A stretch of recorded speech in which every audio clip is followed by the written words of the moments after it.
नमस्कार दोस्तों, स्वागत है आपका मेरी जीके की पाठशाला में। और मैं पढ़ा रही हूँ आपको कंप्लीट हिस्ट्री। तो दोस्तों, जैसा कि हम देख रहे थे कि बाबर को समरकंद फरगना से शैबानी खान ने निकाल दिया था। और समरकंद और फरगना कहाँ पड़ता है? उज़्बेकिस्तान में पड़ता है। वहाँ से बाबर को निकाल दिया। फिर बाबर ने कहाँ पर जाकर शरण ली? काबुल में जाकर। अफ़गानिस्तान में एक जगह है काबुल, वहाँ पर जाकर बाबर ने शरण ली और वहाँ जाकर ही अपना साम्राज्य स्थापित किया। और धीरे धीरे उसने अपनी सेना को मजबूत बनाया, शक्तिशाली बनाया। और उसके बाद उसने भारत पर आकर मुग़ल साम्राज्य की स्थापना की। तो दोस्तों, बाबर के बारे में ही हम आज पढ़ेंगे, कुछ पुस्तकों के नाम पढ़ेंगे और फिर उसके बाद बाबर के किए हुए आक्रमणों के बारे में हम जानेंगे। ठीक है, तो दोस्तों पहले हम पढ़ते हैं मोटिवेशनल कोट, जैसा कि हम रोज़ सुनते ही हैं। और अपनी क्लास में और ज़्यादा एनर्जी ले लेते हैं, जिससे हम और ज़्यादा क्या हो जाएं, एनर्जेटिक हो जाएं और ज़्यादा हमें उत्साह आए पढ़ने के लिए। इसलिए मैं आपके लिए मोटिवेशनल कोट लाती हूँ। तो अपनी सफलता को हासिल करने के लिए दोस्तों, अपनी सफलता को हासिल करने के लिए पहले हमें अपनी क्षमता को देखना पड़ेगा। पहले हमें अपनी क्षमता को देखना पड़ेगा।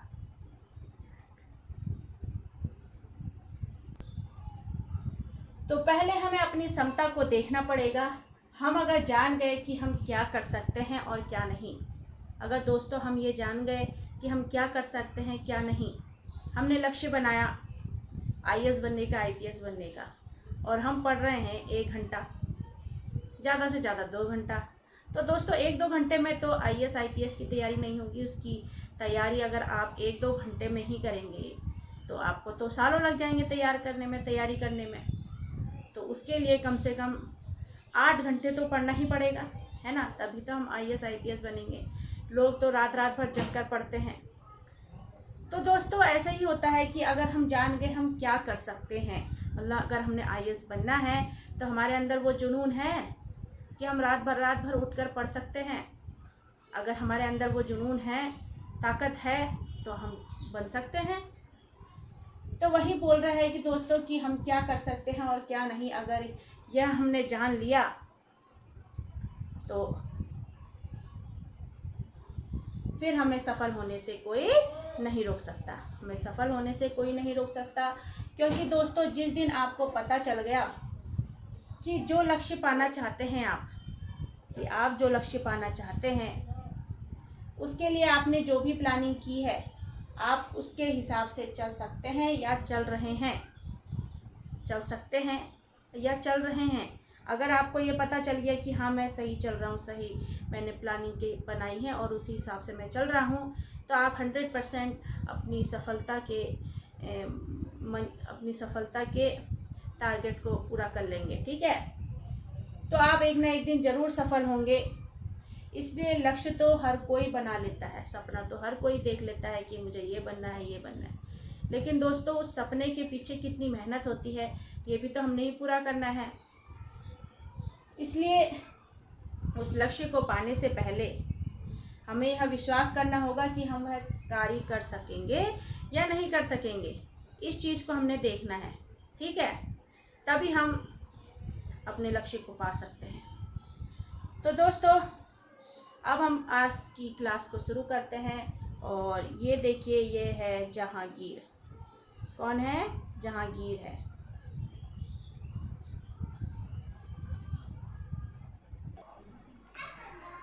तो दोस्तों ये है जहांगीर की तस्वीर, देखिए, है ना जहांगीर की तस्वीर।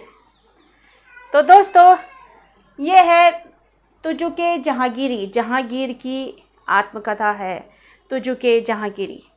मैंने आपको बताया था ना कि आत्मकथा जो है वो स्वयं अपने हाथों से लिखी जाती है और जो जीवनी होती है वो दूसरा लिखता है ना। तो यह होता है आत्मकथा और जीवनी में अंतर। अब तुजुके जहांगीरी जो है वो जहांगीर की आत्मकथा है, जहांगीर की आत्मकथा है। ठीक है, इससे पहले भी मैंने क्या पढ़ाया था आपको, बाबरनामा पढ़ाया था, अकबरनामा पढ़ाया था, इनके बारे में भी बताया था। अगर नहीं देखा होगा तो एक बार पीछे क्लास को जाके देख लीजिएगा। ठीक है, अब दोस्तों ये जो तुजुके जहांगीरी है ना, ये फ़ारसी में लिखी गई। किस में लिखी गई थी? फ़ारसी में लिखी गई थी। और मोतमिद खां व मोहम्मद हादी ने इसे पूरा किया। किसने? वो पूरा नहीं कर पाया, तो उसकी आत्मकथा को तो पूरा करना ही था।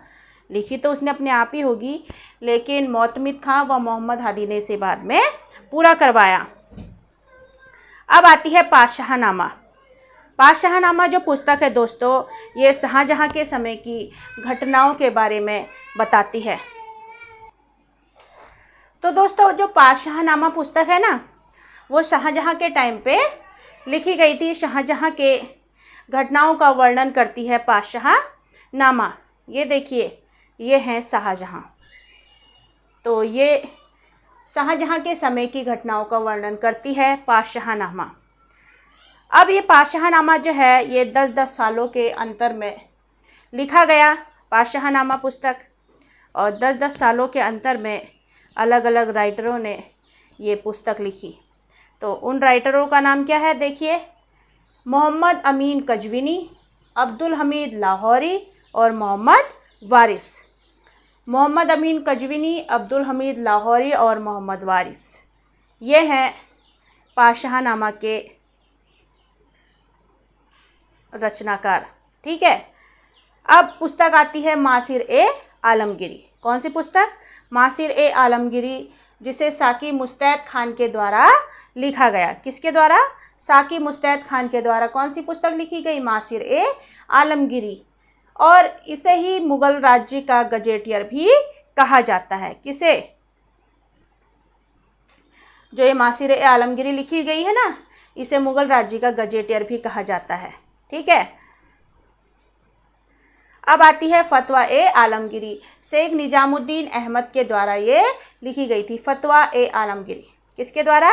शेख निजामुद्दीन अहमद के द्वारा ये लिखी गई थी।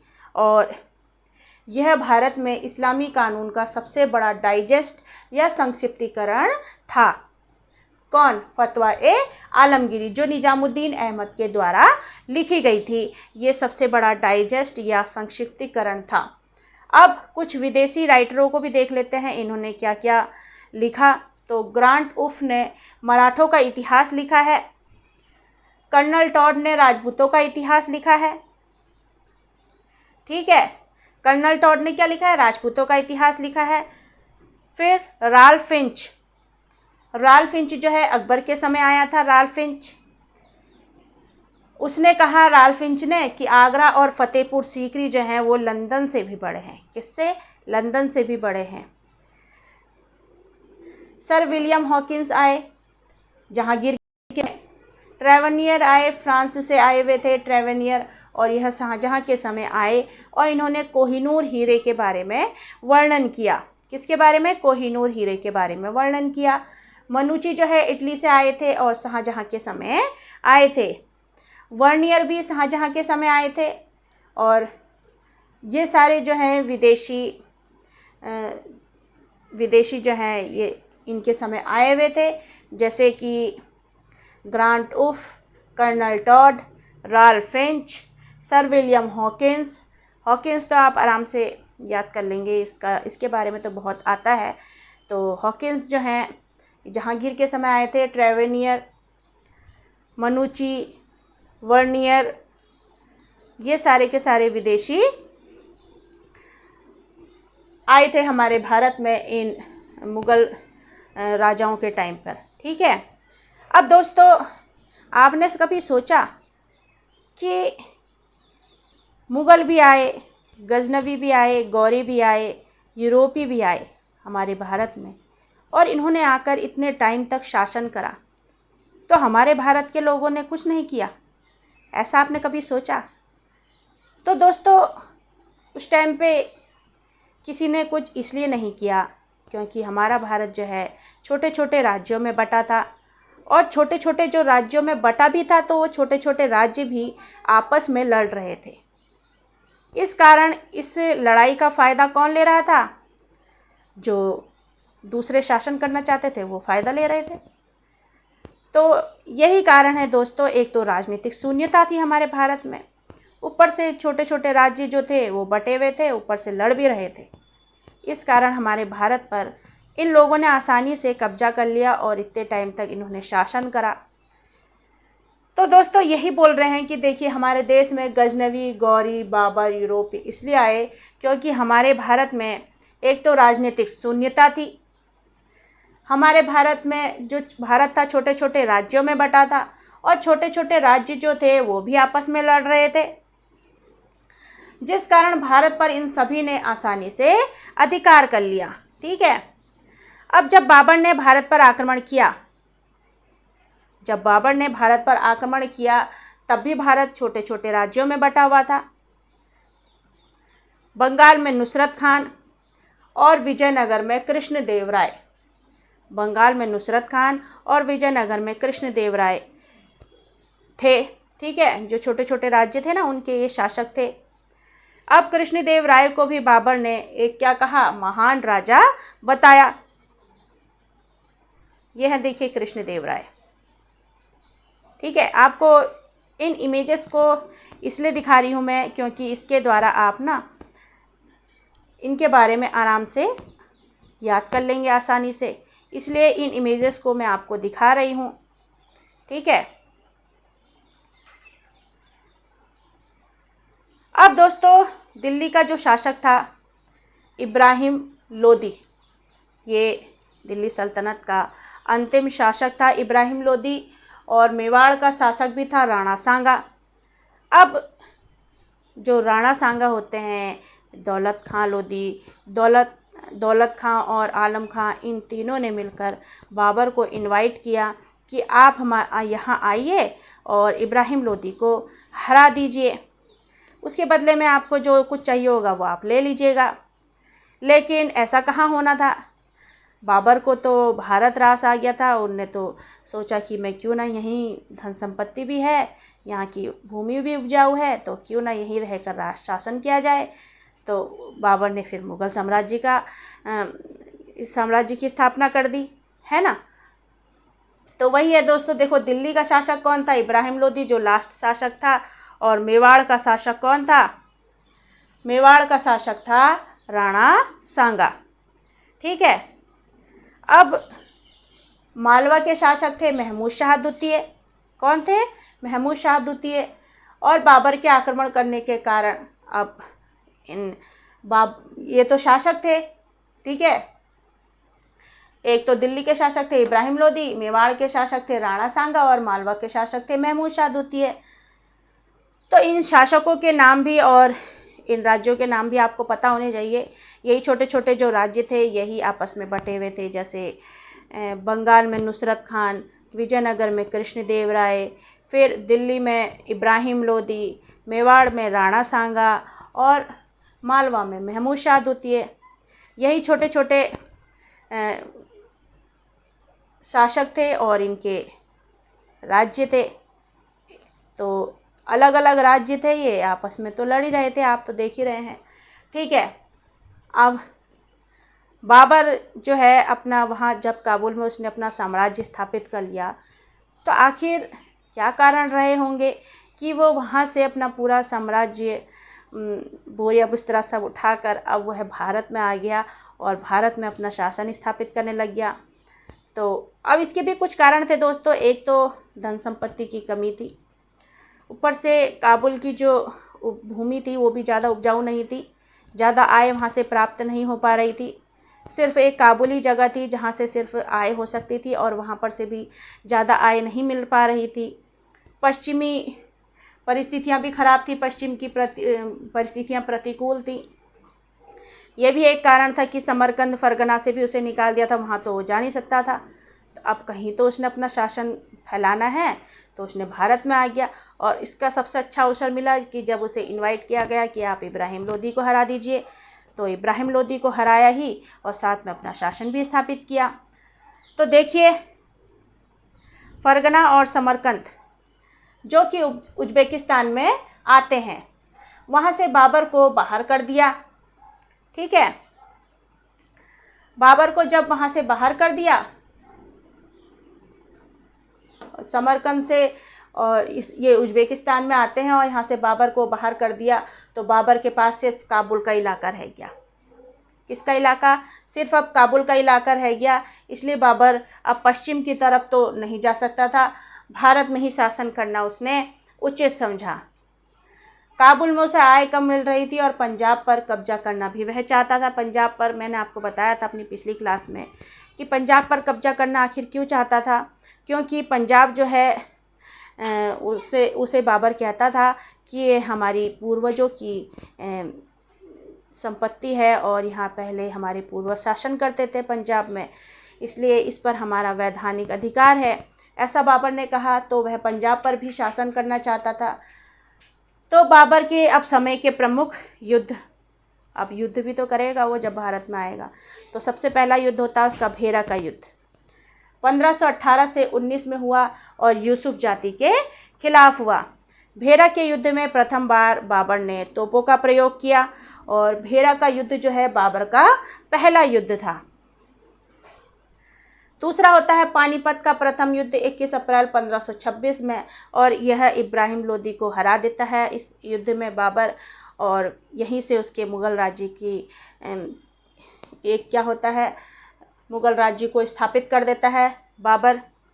ठीक है, और इब्राहिम लोदी मैंने आपको बता ही दिया है, वो दिल्ली सल्तनत का आखिरी शासक था।